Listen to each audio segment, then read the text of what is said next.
How dare you bring that here after everything that happened? It's evidence, madam.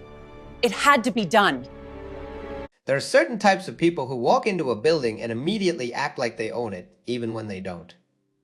The kind of people who measure their authority not by ownership, but by how loudly they can complain. And then there are the people who actually own everything, but don't feel the need to say it. This story sits right at that collision point.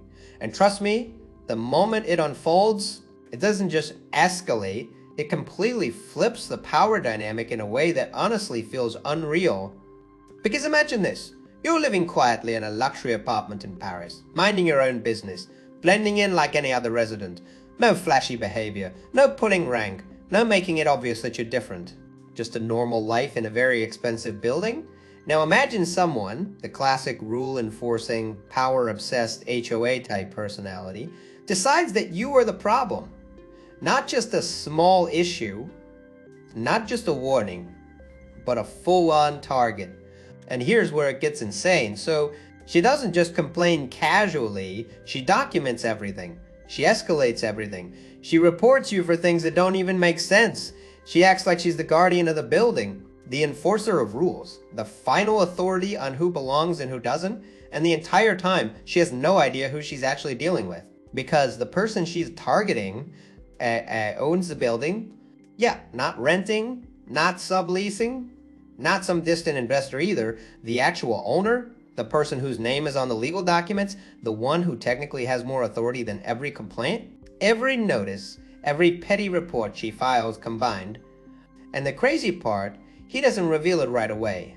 No, instead, he lets it play out. He watches, he documents, he allows her to build her case thinking she's in control, thinking she's winning, and what happens next isn't loud revenge, it's not chaotic, it's not illegal, it's something far more satisfying, it's precise, it's calculated, and honestly, is the kind of quiet power move that makes you sit back and think, bro, that's exactly how people like that get exposed in real life.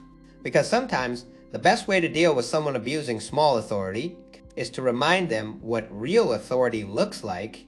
3, there's something about high-end residential buildings that attracts a very specific type of personality.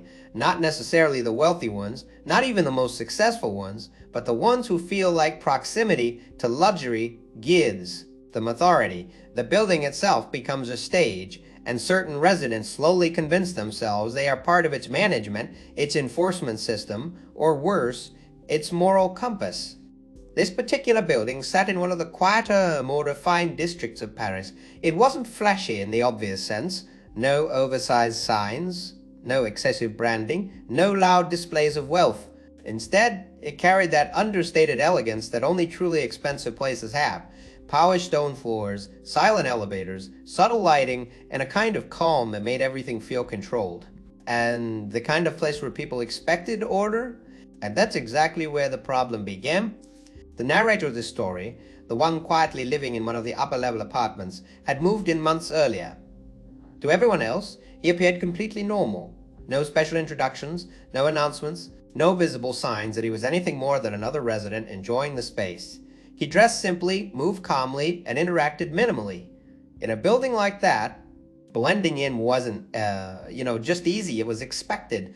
But behind that quiet presence was something no one else knew. He owned the building, not in a loud corporate way, not as part of a visible management team walking around with clipboards and authority. His ownership was structured, distant, almost invisible, the kind of ownership designed not to interfere with daily life, but to observe it. And that meant living among the residents without revealing anything. For months, everything remained smooth until she noticed him. 4. Now, every building like this eventually develops what people casually refer to as an unofficial enforcer. Someone who isn't technically in charge, but behaves like they are. Someone who watches, reports, complains, and inserts themselves into situations that don't involve them. And in this case, that role was filled perfectly. She was precise. Always dressed sharply, always alert. The kind of person who noticed details most people would ignore.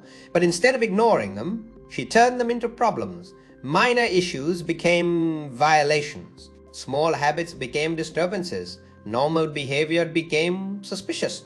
And slowly, her attention locked onto him. At first, it was subtle.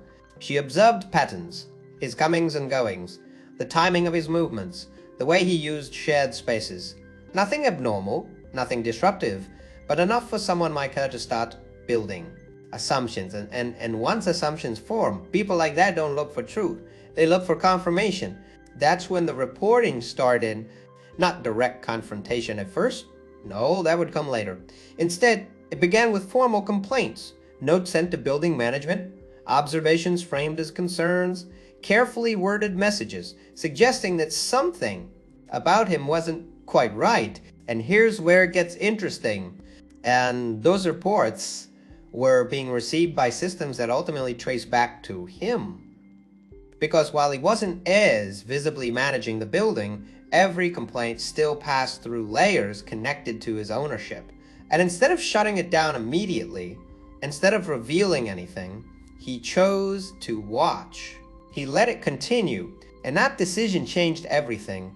Because once she realized her complaints were being acknowledged, even if only formally, it reinforced her behavior. It gave her validation. It made her believe she was right, that she was protecting the building, that she was maintaining standards. And people like that, once validated, don't slow down. 5. De-escalate. Her reports became more frequent, more detailed, more aggressive in tone. Small things became patterns, and patterns became concerns. Concerns became accusations, all without a single direct interaction. Yet, from her perspective, she was building a case. From his perspective, she was revealing exactly who she was. And that's the part that makes this whole situation feel almost surreal, because at any moment, he could have stopped it. One reveal, one statement, one clarification, and everything would have ended instantly. But he didn't, because sometimes letting someone fully express their behavior tells you far more than stopping them early. And by the time she finally decided to confront him directly, she wasn't just a concerned resident anymore. She was convinced she was right, convinced she had authority, convinced she was dealing with someone beneath her control, which made what came next so much more satisfying. The shift from silent observation to direct confrontation didn't happen overnight. It built slowly, almost methodically, like pressure accumulating behind a sealed door. Up until that point, everything she had done existed within systems, reports, emails, formal notes, things that created distance. But distance wasn't enough anymore. Not for someone who had already convinced herself she was right, because when people operate on assumed authority for too long, they eventually need something more tangible. They need a moment where they can assert control directly, where their version of reality is no longer just written down, but acted out in real time. And that moment came in the hallway. It was one of those quiet Parisian evenings where the building almost felt paused, the kind of silence that makes even small movements noticeable. Footsteps echoed slightly against the polished floors. Elevator doors closed with a soft, mechanical precision, and everything felt orderly and predictable until she stepped into his path. 6. There was no hesitation in her posture, no uncertainty. She had already rehearsed this moment in her head countless times. Every report she had filed, every observation she had noted, every assumption she had built, it all led to this point. And from her perspective, this wasn't a confrontation, it was enforcement. From his perspective, though, it was something else entirely. It was confirmation, because everything about the way she carried herself in that moment validated what he had been quietly observing for weeks. The confidence, the certainty, the complete absence of doubt. It wasn't doubt based on facts, it was based on belief. And belief, when left unchecked, tends to escalate far beyond reason. She didn't ask questions. She didn't seek clarification. She approached the situation as if the outcome was already decided, as if her role was simply to deliver it. And that's where the imbalance became clear.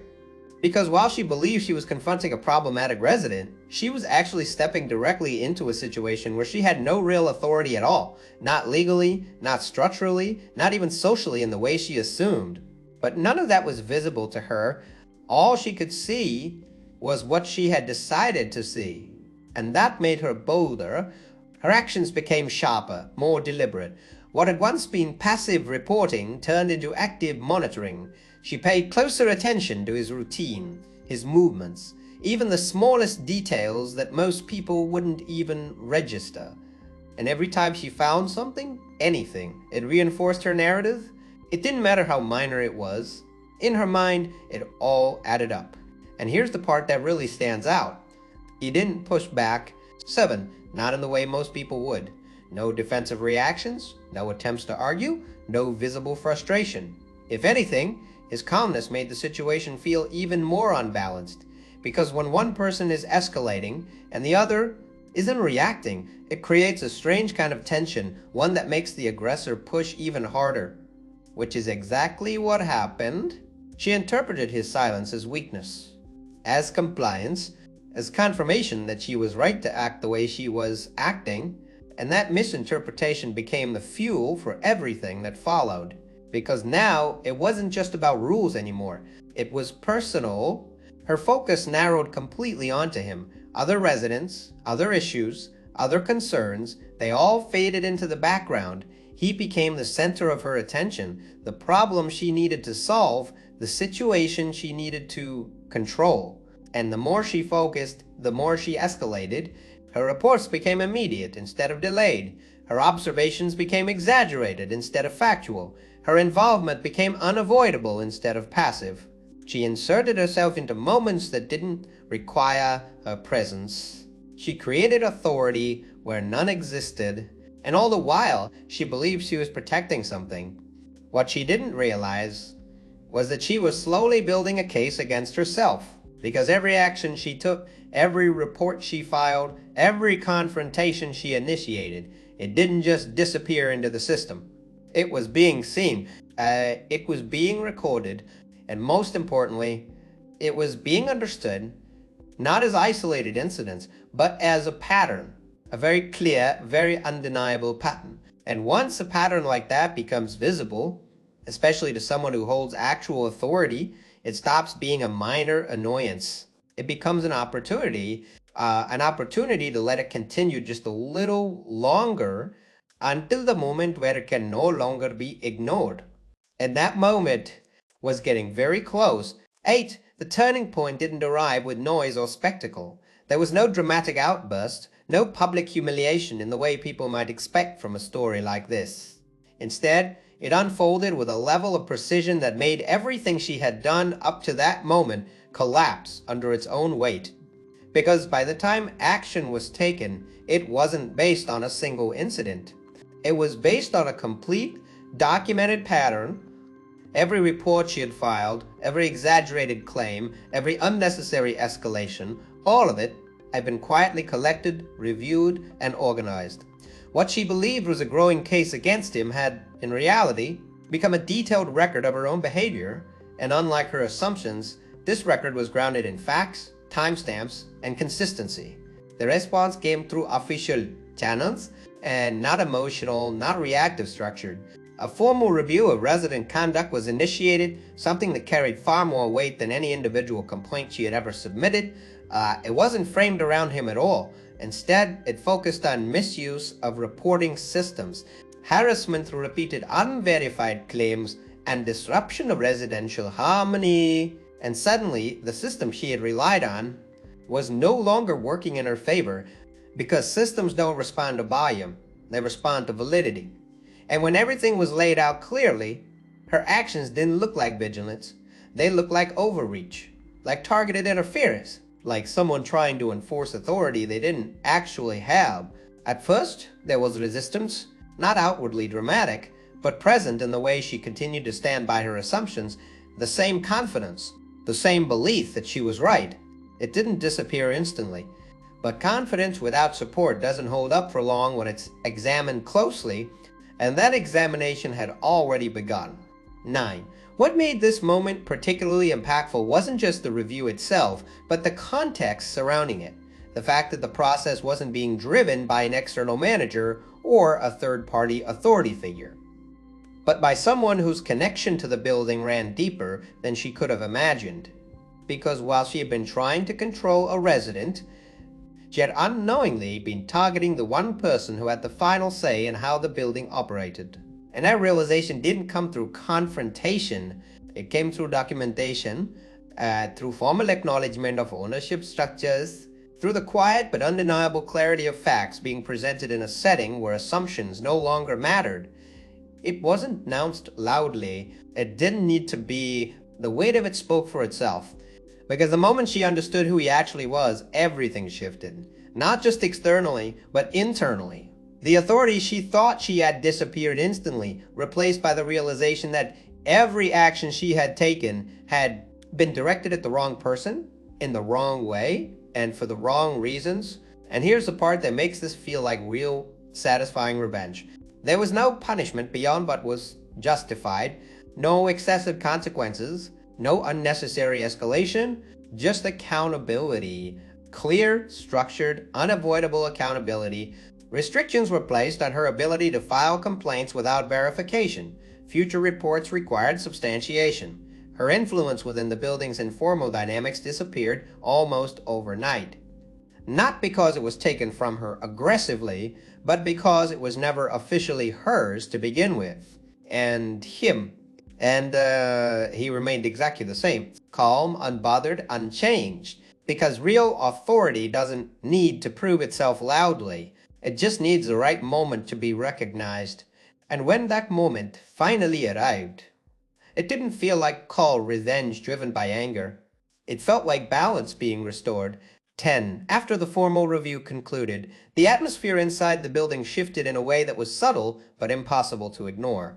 It wasn't the kind of dramatic change where everything suddenly became tense or divided. Instead, it felt quieter, more grounded, as if an underlying imbalance had finally been corrected and everyone, even those not directly involved, could sense it. Because situations like this don't just affect two people, they ripple outward. Other residents, many of whom had quietly observed her behavior over time, began to recalibrate their own perceptions.